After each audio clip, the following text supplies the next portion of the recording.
Está escrito em Romanos 12, versículo 1 o seguinte: Portanto, irmãos, rogo-lhes pelas misericórdias de Deus, que apresenteis os vossos corpos como sacrifício vivo, santo e agradável a Deus, pois este é o vosso culto racional.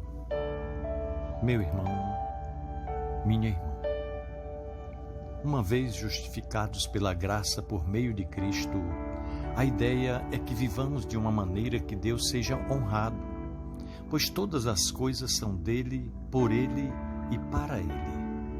É esta a afirmação do último versículo de Romanos, capítulo 11. E o capítulo 12 começa com uma súplica para que nós, cristãos, cumpramos esse propósito. E então, o apóstolo Paulo aponta caminhos para que seja assim. O capítulo 12 de Romanos é uma prescrição litúrgica para a vida do cristão.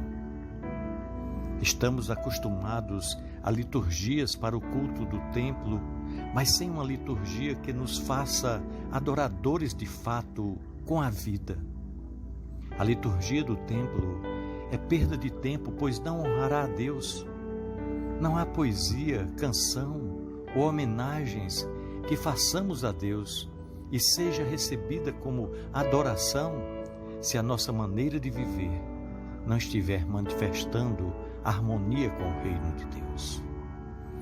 A liturgia proposta por Romanos 12 nos pede a oferta de nós mesmos em sacrifício, um sacrifício vivo, realizado por meio de nossas atitudes, de nossas posturas e do nosso modo de pensar.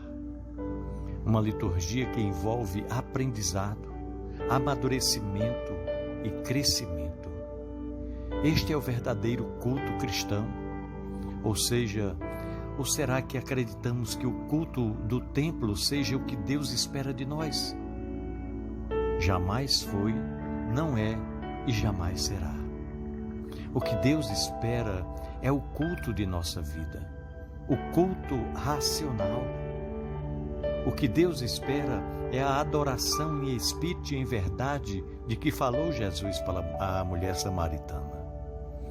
É uma infantilidade espiritual pensar que Deus esteja esperando e se deleite com as músicas que cantamos em sua homenagem. Assim como é uma infantilidade pensar que o modo como nos portamos no templo é o que demonstra a nossa reverência a Ele.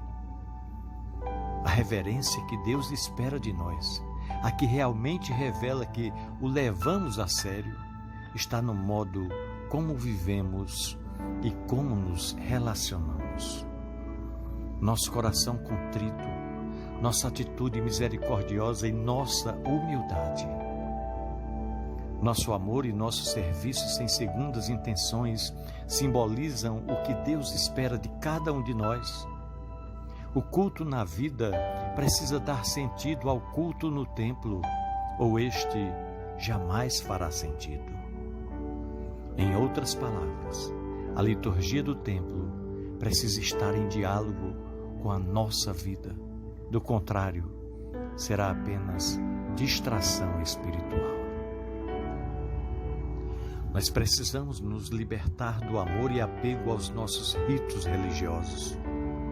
A fé proposta pelo Evangelho de nosso Senhor Jesus Cristo é muito mais do que isso. Devemos ser mais sensíveis ao próximo e às suas dores, em lugar de apenas emotivos em nossos cultos no templo. É um desvio chorar ao cantar o hino e viver insensíveis à violência, à pobreza e à fome que degradam o nosso próximo. O nosso Deus é o Deus da vida e não do templo. Com essa clareza poderemos ir ao templo e fazer dele verdadeiramente um lugar em que Deus se manifeste. Precisamos viver o Evangelho para poder cantarmos sobre ele e isso glorificar a Deus. Precisamos viver a liturgia de nossa fé e sermos adoradores com a nossa própria vida. Pelas misericórdias de Deus, que assim seja. Pensemos nisso. amor de Cristo.